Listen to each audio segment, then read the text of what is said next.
Hello everyone. I'm gonna be discussing about Michelson-Morley experiment. So this is gonna be I'd like to start off with a few ideas. First one will be, according to Galilean relativity, you cannot perform any experiments to prove that you're actually moving when you're in a frame of reference. And the second one would be, velocity is not absolute. It's a relative quantity. It has to be measured relative to some frame of reference. And the next one would be, in Maxwell's equations, they popped out a special quantity which is 1 by mu naught epsilon naught, which is roughly equal to 3 into 10 power 8 meter per second, which is nothing but the speed of light. But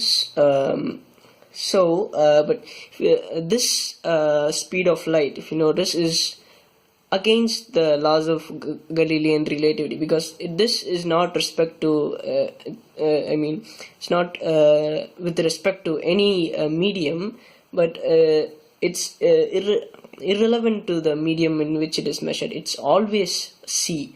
So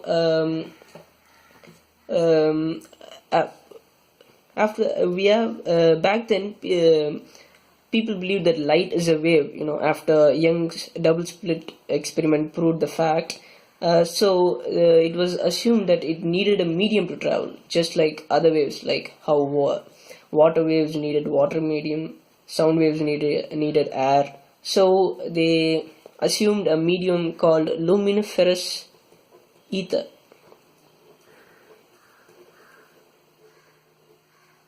They assumed this was the medium which this medium filled space. So it will be like there's nothing called vacuum up there. The space is filled with luminiferous ether. So this means that you can actually perform experiments to prove that you're moving in a frame of reference. Two scientists in the year 1887 put forth an experiment. The scientists were Albert Michelson and Edward Morley. So it involved using a setup called interferometer.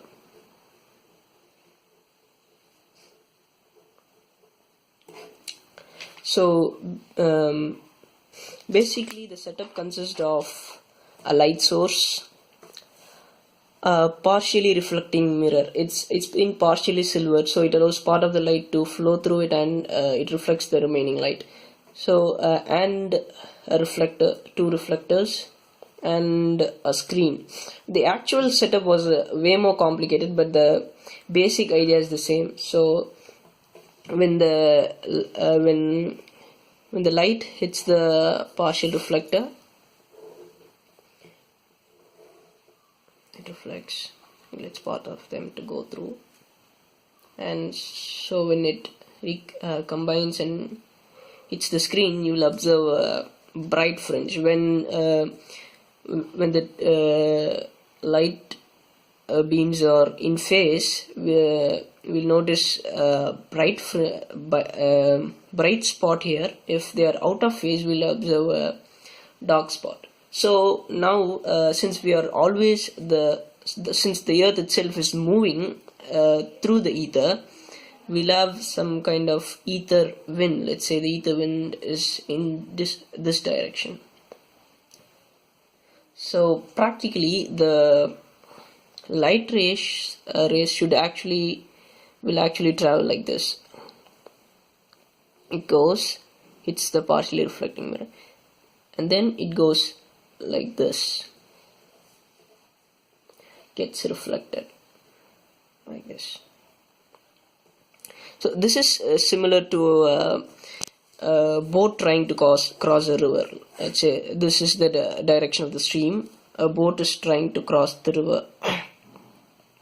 So when it goes this way, the stream kind of carries away the boat in this direction.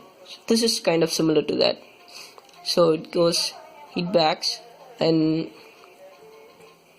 similarly the transmit light goes and comes back. So if you notice that both the light waves are out of phase, so we'll observe a dark spot here. So if you rotate the setup by 45 degrees, the difference in the phase before it gets reflected from the partially reflected mirror will be same in both the cases. So after they interfere here, they'll be in phase because the phase difference is same in both the cases with respect to the unreflected light. So we'll observe a bright spot. This means that if we keep on rotating the setup, for every 45 degrees we'll be observing alternative bright and dark spots. So when this experiment was actually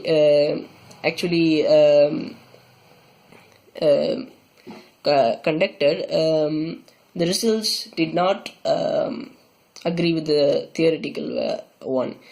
No matter how you rotate the setup or in which conditions you conduct the experiment, you always could see a bright spot in the screen. This implies the fact that light is indeed constant everywhere, irrespective of the frame of reference. This is a really important experiment in physics, despite its failure, because this led to the birth of several theories, which was based on the fact that light is constant irrespective to the frame of reference. One good example would be the special theory of relativity. Thank you.